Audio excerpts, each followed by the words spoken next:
Hi, this is from Wiggens GmbH. It's a German company, but manufacturing happens in Beijing, China.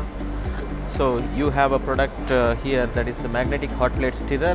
You can use it up to 500 degrees centigrade as well as up to 1500 RPM. The next product that you see is a overhead stirrer suitable for stirring up to 50-liter capacity. RPM is up to 2000 RPM. And this is an analog model. There is another model which is coming with digital option as well as RS232 interface. It's called WB2000C.